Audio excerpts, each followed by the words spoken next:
शाम के 4 बजने वाले हैं। वक्त है म्हारो राजस्थान का। आप सबके साथ मैं हूं प्रियंका राय। बुलेटिन की शुरुआत विधानसभा में विपक्ष के हंगामे से जुड़ी खबर के साथ करते हुए। विधानसभा में विपक्ष ने जोरदार हंगामा किया। कांग्रेस विधायकों के शून्यकाल में नारेबाजी की गई। बजट की कॉपी पर डोटासरा ने सवाल खड़े किए। बजट में डबल इंजन लिखने को किसने कहा था, ये सवाल उठाए गए डोटासरा की ओर से। डोटासरा के बयान पर सदन में जोरदार हंगामा हुआ। कानून व्यवस्था पर डोटासरा ने सरकार को कटघरे में खड़ा करते हुए कई गंभीर सवाल खड़े किए। आज का आलम है माननीय अध्यक्ष महोदय, 5 महीने का कुल आईपीसी के अपराध 87,311। अब व्यपरण अपहरण 4,527, दुष्कर्म बालिग के साथ 1994, नाबालिग के साथ 576, कुल 2570। और महिलाओं के, जिस महिलाओं की बात कर रहे हैं ना, महिलाओं का अत्याचार, महिलाओं के अत्याचार के 14,835 केवल 5 महीने के हैं। 5 महीने के, इससे बड़ी कोई बात नहीं हो सकती। तो नहीं सहेगा राजस्थान, आपका फेल हो गया। तो वहीं विधानसभा में बजट बहस के दौरान शिक्षा मंत्री मदन दिलावर की टिप्पणी पर जमकर हंगामा हुआ। कांग्रेस प्रदेशाध्यक्ष गोविंद सिंह डोटासरा जब बजट पर बोल रहे थे तो आखिर में टोकते हुए मदन दिलावर ने कहा कि डोटासरा जी, आप तो जेल जाने की तैयारी करो। इस पर सदन में तनातनी शुरू हो गई। डोटासरा और नेता प्रतिपक्ष टीकाराम जूली ने दिलावर की टिप्पणियों पर कड़ा एतराज जताया। जूली ने कहा कि मंत्री कानून से ऊपर है क्या? मंत्री के पास कहां जेल भेजने का अधिकार हो गया? ये सदन में इस तरह बोलेंगे तो ठीक नहीं होगा। इसके बाद दूसरे विधायकों ने भी बीच में बोलना शुरू किया। स्पीकर ने बीच बचाव किया और इसके बाद भी विधायक शांत नहीं हुए तो कई विधायकों को फटकार भी लगाई गई। बाद में स्पीकर ने कहा कि जो भी असंसदीय शब्द हैं उन्हें हटा दिया जाएगा। में से 5 भी दोबारा नहीं। अब अंकित नहीं, बैठिए, बोलो, शुरू कर दो। मान्य, अरे हो गया आपका, आप बैठो, हो गया। अरे 32 मिनट हो गए 30 की जगह। अरे बैठिए आप, हो गया अब आगे। सावधान। मान्य, दो आपके 5 मिनट दे दिए 2 की जगह। सावधान। कविता हो गई। आप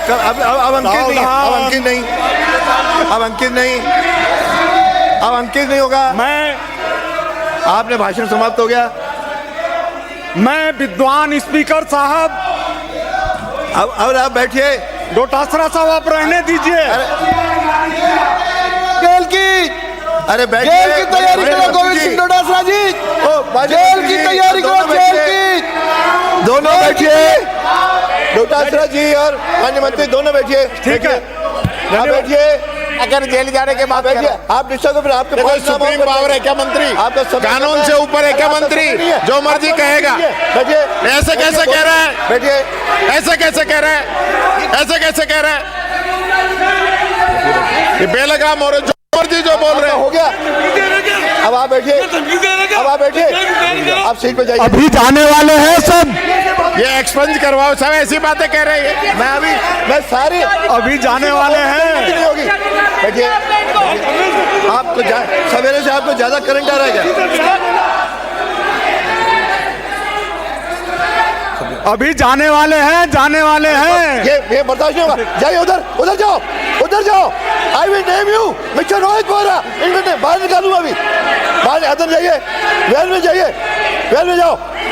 नहीं जाओगे तो मैं भी निकाल दूंगा। फिर नहीं जाओगे, आसन का कहना नहीं मानोगे, मैं इलाज कर दूंगा। उधर गुजरात के साबरकांठा और अरवली जिले में 4 बच्चों की मौत से हड़कंप मचा हुआ है। दावा किया जा रहा है कि इन 4 बच्चों की मौत चांदीपुरा वायरस से हुई है। और अब सबसे खतरनाक बात यह है कि इस वायरस ने राजस्थान में भी एंट्री कर ली है और उदयपुर में एक मासूम बच्चे की मौत भी हो गई है। ये रिपोर्ट देखिए।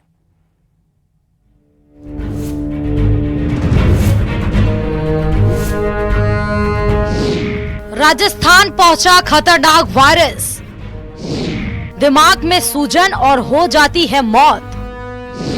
मासूमों का शिकार कर रहा वायरस। उदयपुर के मासूम बच्चे ने तोड़ा दम।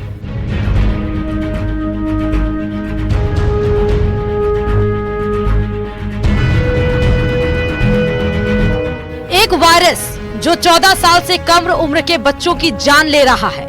गुजरात के साबरकांठा और अरवल्ली जिले में 4 बच्चों की मौत के बाद इसने राजस्थान में भी शिकार करना शुरू कर दिया है और उदयपुर के एक मासूम बच्चे की जान ले ली है। उदयपुर के आदिवासी अंचल में चांदीपुरा वायरस ने दस्तक दे दी है। आदिवासी बाहुल्य इलाकों में बच्चों के अंदर ये लक्षण देखने को मिले हैं। यही नहीं, एक मासूम की गुजरात के हिम्मतनगर के सिविल अस्पताल में इलाज के दौरान मौत भी हो गई है। बताया जा रहा है कि एक अन्य 4 साल के मासूम का इसी तरह के लक्षणों के चलते हिम्मतनगर के सिविल अस्पताल में इलाज चल रहा है।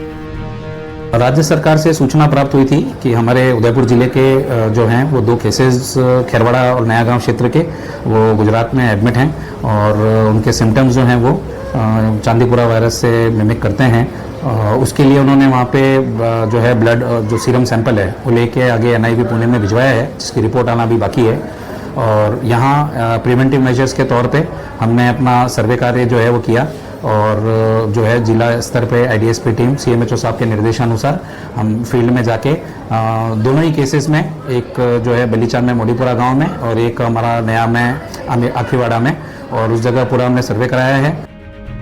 हिम्मतनगर के सिविल अस्पताल में 27 जून को उदयपुर के आदिवासी अंचल के नयाखंड के समीप बलीचा गांव की एक मासूम ने दम तोड़ा।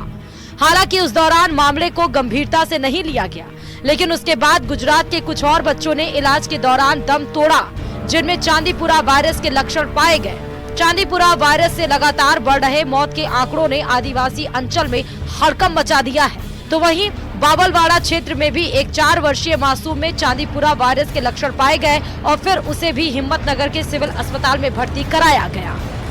ये जो वायरस है वो मेनली जो हमारे मॉस्किटो है, सैंड फ्लाई है या माइट्स हैं, इनके द्वारा फैलता है और प्रिवेंटिव मेजर्स है और स्पेसिफिक ट्रीटमेंट नहीं है, केवल जो सिम्टोमेटिक ट्रीटमेंट है। तो हम लोगों ने वहाँ CMHO अलर्ट है, हमने डायरेक्शंस दे दिए, उससे हमने एक्शन टेकन भी ले लिया है और बचाव की कार्रवाई हम लोग कर रहे हैं। चांदीपुरा वायरस 1965 में महाराष्ट्र के चांदीपुरा गांव में फैला था और वहीं से इसका नाम चांदीपुरा वायरस पड़ा। यह 14 साल से कम उम्र के बच्चों को अपना शिकार बनाता है और सीधा बच्चों के मस्तिष्क पर अटैक करता है, जिससे पहले तो फ्लू के लक्षण नजर आते हैं और फिर बच्चा कोमा तक में चला जाता है। यह वायरस बारिश के समय मच्छर और बड़ी मक्खियों से फैलता है। फिलहाल स्वास्थ्य अधिकारियों ने स्थानीय समुदाय से अपील की है कि वे किसी भी संदिग्ध लक्षण वाले बच्चे को तुरंत अस्पताल ले जाएं और किसी भी तरह की देरी से बचें। न्यूज़ 18 राजस्थान के लिए उदयपुर से कपिल श्रीमाली की रिपोर्ट। तो चांदीपुरा वायरस पर देखिए हमारी बड़ी बहस 5 का प्रहार शाम 5 बजे। और जयपुर से इस बीच बड़ी खबर है, राजस्थान में चांदीपुरा वायरस की सदन में चर्चा की गई। नेता प्रतिपक्ष टीकाराम जूली ने सदन में मांग रखी है वायरस को लेकर स्थिति स्पष्ट करने की। उन्होंने कहा कि वायरस को लेकर सरकार स्थिति स्पष्ट करे ताकि जनता में भ्रम की स्थिति न रहे। आज 2 बच्चे संदिग्ध मिले हैं, सरकार को स्थिति स्पष्ट करनी चाहिए।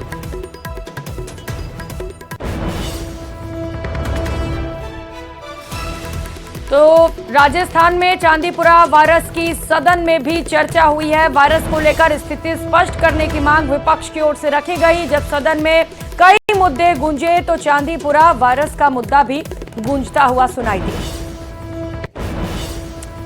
और प्रदेश में मानसून पूरी तरह से सक्रिय है। सीकर से लेकर बहरोड, बूंदी, टोंक सहित प्रदेश के कई जिलों में बारिश ने परेशानी बढ़ाकर रख दी है। ये रिपोर्ट देखिए।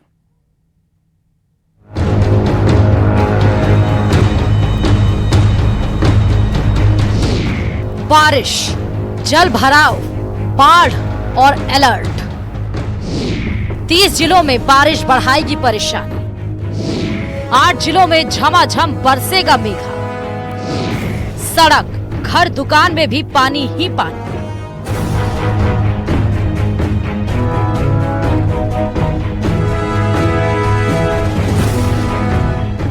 प्रदेश के कुल 30 जिलों में बारिश का अलर्ट जारी किया गया है। इनमें 8 जिलों में भारी बारिश की भी चेतावनी दी गई है। यहाँ तेज हवा भी चल सकती है। 14 जुलाई तक प्रदेश में 127.4 mm बारिश हो चुकी है। ये सामान्य से 10% ज्यादा है। पिछले 24 घंटे में जोधपुर, टोंक और नागौर में अच्छी बारिश हुई है। बूंदी में मूसलाधार बारिश हुई। इसके कारण जालिंद्री रेलवे स्टेशन की पटरियां पानी में डूब गई। स्टेशन भवन और प्लेटफॉर्म तक पानी पहुंच गया। रेल पटरियां पानी में डूबने से ट्रेनों को कुछ देर तक रोकना पड़ा। हालांकि बाद में पानी कम होने पर ट्रेन आगे की ओर रवाना हुई। दरअसल जालिंद्री के आसपास पहाड़ी क्षेत्र है। इसके कारण बारिश का पानी तेजी से नीचे की तरफ आता है और रेल पटरियों से होता हुआ दूसरी तरफ जाता है। वहीं टोक की सड़कों पर तो 2-2 फीट तक पानी भर गया। घरों दुकानों में भी पानी घुस गया। करीब 2 घंटे तेज बारिश के बाद सड़कें दरिया बन गई। पुराने टोक शहर की गलियों में पानी का तेज बहाव देखने को मिला। ये बारिश तमाम लोगों के लिए मुसीबत भी बनी रही। राजसमंद के आमेट उपखंड क्षेत्र में इंद्रदेव मेहरबान हुए और 7 दिन बाद 1 घंटे तक मूसलाधार बारिश हुई, जिससे लोगों को गर्मी और उमस से राहत मिली। Bureau report, news 18 Rajasthan. और बुलेटिन में अब बात जेडीए के एक्शन की करेंगे। अवैध निर्माण के खिलाफ जयपुर विकास प्राधिकरण ने एक बार फिर से कार्रवाई शुरू कर दी है। शहर के मुख्य मार्गों से अवैध निर्माण हटाने की कार्रवाई गोपालपुरा मोड़ से शुरू की गई, जो आने वाले 15 दिनों तक जारी रहेगी। के खिलाफ जेडीए की कार्रवाई। गोपालपुरा में अवैध निर्माण जमींदोज।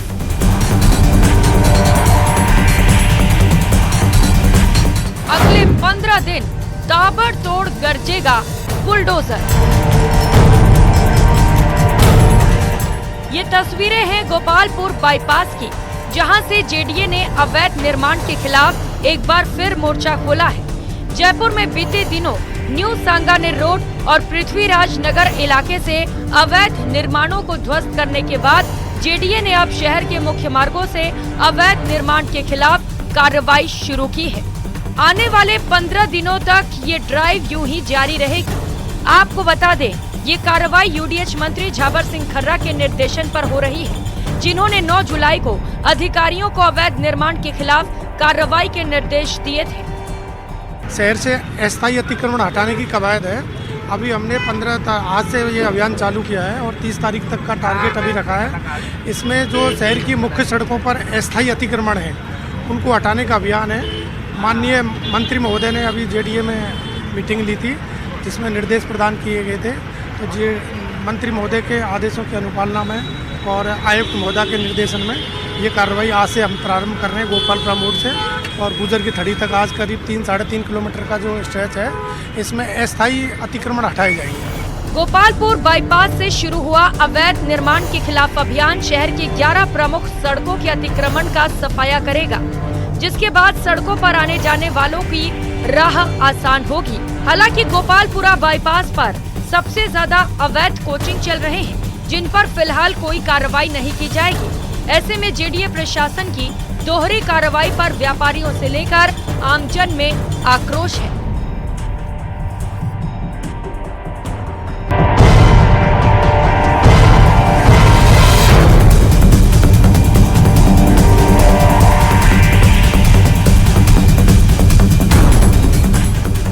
जयपुर विकास प्राधिकरण की जो ड्राइव है वो अवैध एनक्रोचमेंट के विरुद्ध शुरू हो गई है।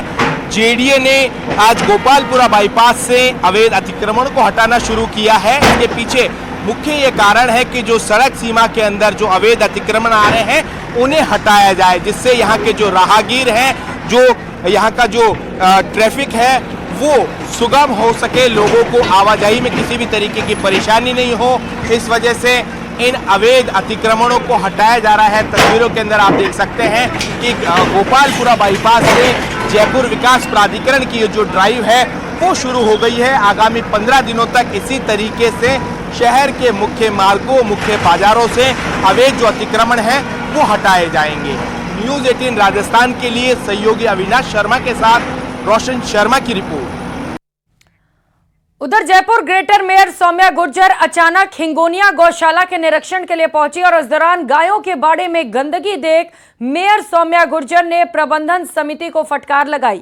गौशाला का जिम्मा संभाल रहे श्री कृष्ण बलराम सेवा ट्रस्ट प्रबंधन को फटकार लगाते हुए कहा कि व्यवस्थाएं नहीं संभलती तो गौशाला का जिम्मा छोड़ दें।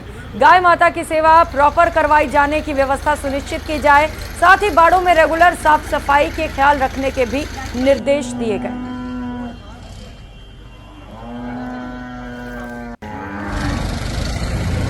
आप ऐसा ध्यान रखते हो, सबसे पहला नोटिस तो आपको ही मिलेगा। ये कोई तरीका होता है? आप देखिए क्या हालत हो रही है। वो तो मैं अंदर नहीं आती यहाँ ट्रैक्टर पे बैठ के, क्योंकि सबको पता है इतनी गायों के झुंड में कोई अंदर नहीं जाता। मैं आ गई यहाँ ट्रैक्टर पे बैठ के, ये किसी को नहीं दिखता, सब ये यहीं तक देखते। जिले के अकलेरा उपखंड के भालता थाना क्षेत्र के निवासी एक विवाहिता और प्रेमी के शव पेड़ पर फंदे पर लटके मिले। घटना से पहले दोनों के हाथों में चाकू लिया हुआ एक वीडियो भी इंस्टा पर शेयर किया गया था, जिससे दोनों के खुदकुशी करने की आशंका जताई जा रही है। दोनों पिछले 4 दिन से लापता थे और आज गरडा गांव के जंगल में एक पेड़ पर दोनों का शव लटका हुआ मिला। भालता पुलिस पूरे मामले की जांच में जुटी है।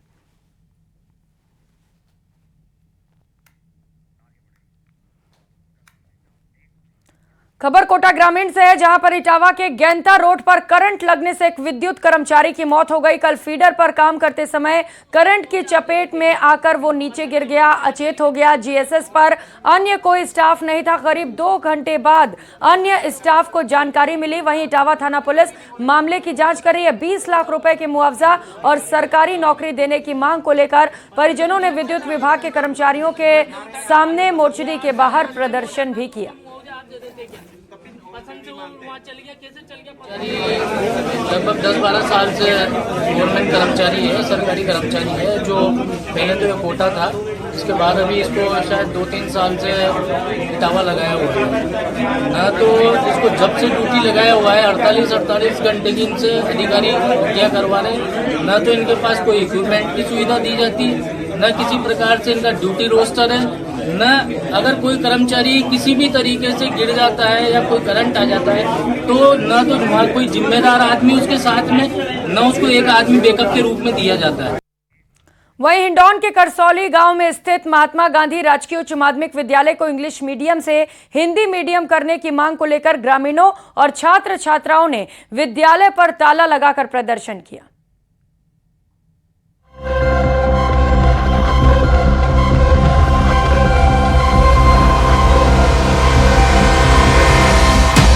ये हिंडौन के करसौली गांव में स्थित महात्मा गांधी राजकीय उच्च माध्यमिक विद्यालय की तस्वीरें हैं। हम ये चाहते हैं कि हमारा स्कूल हिंदी मीडियम हो जाए वापस से, क्योंकि सारे बच्चे पढ़ नहीं पाते हैं इंग्लिश मीडियम से हिंदी मीडियम करने की मांग को लेकर ग्रामीणों और छात्र छात्राओं ने स्कूल के गेट पर ताला लगा दिया और नारेबाजी करने लगे। 1.25 लाख रुपये सैलरी उठा रहे हैं, बच्चे पे ABCD तलाक नहीं आती है, किसी बच्चे से पूछ लिया जाए, ABCD भी नहीं जानते हैं बच्चे। लोगों का आरोप है कि पिछले साल सरकार ने गांव के राजकीय उच्च माध्यमिक विद्यालय को हिंदी मीडियम से अंग्रेजी मीडियम कर दिया था, जिससे बच्चों की ठीक से पढ़ाई नहीं हो पा रही। पहले बच्चे हिंदी मीडियम से पढ़ाई करते थे, लेकिन अचानक इंग्लिश मीडियम करने से बच्चों को अंग्रेजी की पढ़ाई ठीक से समझ नहीं आ पा रही है। पहले स्कूल में करीब 650 छात्र थे, लेकिन अंग्रेजी मीडियम होने के बाद छात्रों की संख्या 400 ही रह गई। बच्चों एवं ग्रामीणों की मांग है कि ये इंग्लिश मीडियम है, इसको हिंदी मीडियम करवाया जाए या 2 पारियों में इंग्लिश और हिंदी दोनों पारियों में चालू रखा जाए। इसलिए आज धरना प्रदर्शन बच्चों एवं ग्रामीणों द्वारा दिया जा रहा है, क्योंकि बच्चों को इंग्लिश चालू कर दी इसमें, तो बच्चे इंग्लिश समझ नहीं पा रहे हैं। लोगों की मांग है या तो स्कूल को हिंदी मीडियम में किया जाए या स्कूल को 2 पारियों में चलाया जाए, जिसमें एक पारी में हिंदी मीडियम और दूसरी पारी में अंग्रेजी मीडियम की शिक्षा दी जाए। राजकीय उच्च माध्यमिक विद्यालय करसौली के हिंदी माध्यम करने का प्रस्ताव SDMC यदि आज प्रस्ताव लेती है तो उसके मार्फत उन्हें शिक्षा मंत्री तक पहुंचा दिया जाएगा और जल्दी से जल्दी जो आपकी डिमांड है वो कोशिश पूरी करने के लिए कोशिश करेंगे। तो आप आज ही अपनी जो रिकमेंड है वो मुझे लिख करके SDMC के मार्फत और ऑफिस तक पहुंचा दें। सूचना के बाद मौके पर पहुंचे मुख्य ब्लॉक शिक्षा अधिकारी कैलाश चंद्र मीणा और अतिरिक्त मुख्य ब्लॉक शिक्षा अधिकारी हरिओम शर्मा ने ग्रामीणों और विद्यार्थियों से समझाइश कर ताला खुलवाया। शिक्षा विभाग के अधिकारियों ने ग्रामीण और विद्यार्थियों की मांग विभाग के उच्च अधिकारियों को भेजने का आश्वासन भी दिया। न्यूज 18 राजस्थान के लिए करौली से धर्मेंद्र शर्मा की रिपोर्ट। तो वही अजमेर के कमला नेहरू टीबी अस्पताल से संवेदनहीनता का मामला सामने। आरोप है कि देर रात करीब 2:30 बजे पीड़ित परिवार मरीज को लेकर पहुंचा था, लेकिन अस्पताल प्रशासन ने मरीज को भर्ती करने के बजाय कुछ दवाइयां देकर जाने को कह दिया। नतीजा ये रहा कि इलाज के अभाव में आधे घंटे बाद ही मरीज ने दम तोड़ दिया। ये रिपोर्ट देखिए। अस्पताल से सामने आई संवेदनहीनता की तस्वीर।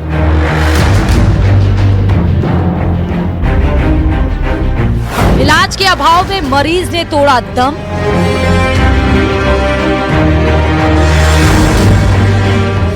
अस्पताल की पार्किंग में कई घंटे तक पड़ा रहा शव।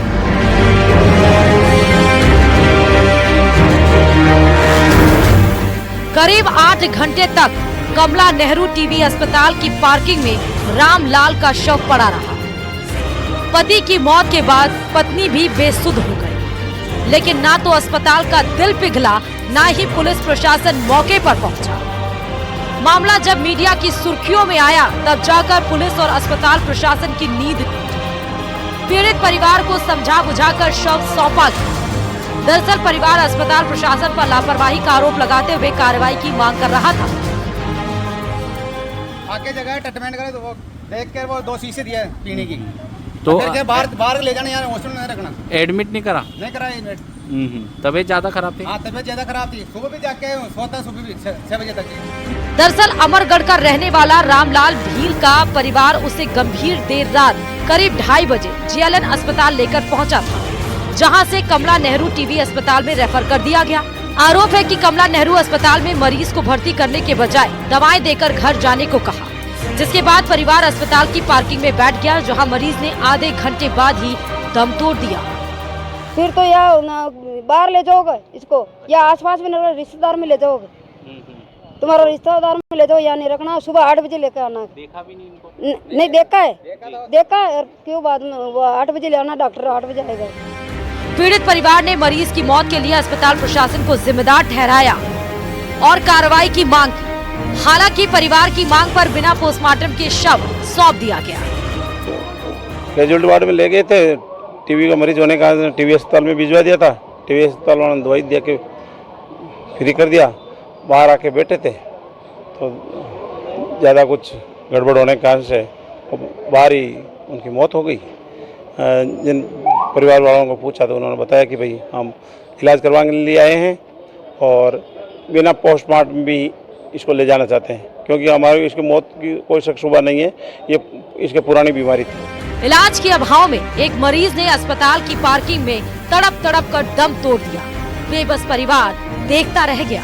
हालांकि जिस तरह पुलिस बयान दे रही है, उससे इतना तो साफ है कि वो अस्पताल प्रशासन को क्लीन चिट दे चुकी है।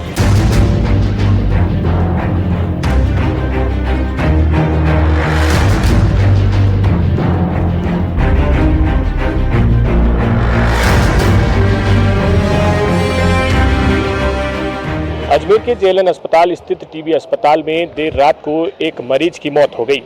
मरीज की मौत के बाद परिजनों ने आरोप लगाया कि अस्पताल प्रशासन ने रात 2:30 बजे उन्हें नहीं देखा और उन्हें अस्पताल से बाहर जाने के लिए कह दिया, जिसके बाद वह पार्किंग में ही बैठ गए और 1 घंटे के भीतर ही मरीज की मौत हो गई। उन्होंने अस्पताल प्रशासन पर लापरवाही का आरोप लगाया है और इस मामले में उचित कार्रवाई की मांग की है। हालांकि अस्पताल प्रशासन ने इस मामले में कुछ भी कहने से इनकार किया है, लेकिन पुलिस ने इस मामले में जांच पड़ताल की है और पोस्टमार्टम के लिए परिजनों ने इनकार कर दिया है। फिलहाल शव जो है परिजनों को सौंप दिया गया है। अब इस मामले में किस तरह की कार्रवाई होती है, अस्पताल प्रशासन की लापरवाही को लेकर किसी तरह की कार्रवाई ठोस होती है या नहीं होती है, यह देखने वाली बात होगी। कैमरा पर्सन कौशल सेन के साथ अशोक सिंह, न्यूज 18 अजमेर। उधर अलवर के नौगावा में एक युवक का फर्जी मृत्यु प्रमाण पत्र बनाकर उसकी 4 बीघा जमीन हड़पने का मामला सामने आया। पीड़ित का आरोप है कि उसके ताऊ के लड़के ने इस फर्जीवाड़े को अंजाम दिया है। आलम यह है कि अब पीड़ित को अपने जिंदा होने का सबूत देना पड़ रहा है।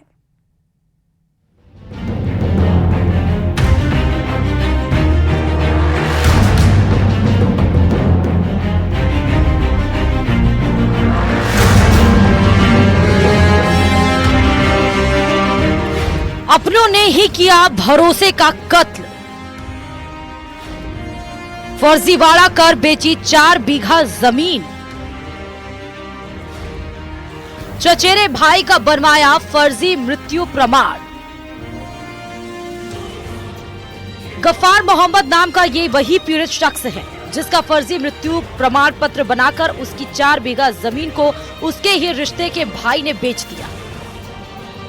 पीड़ित की माने तो कुछ साल पहले पिता की मृत्यु के बाद पूरा परिवार काम की तलाश में पंजाब चला गया, लेकिन जाने से पहले अपनी 4 बीघा जमीन को अपने ताऊ के लड़के को बटाई पर देकर गए। कुछ दिन तक सब कुछ ठीक रहा, वो वक्त पर फसल देता रहा, लेकिन बाद में आनाकानी करने लगा।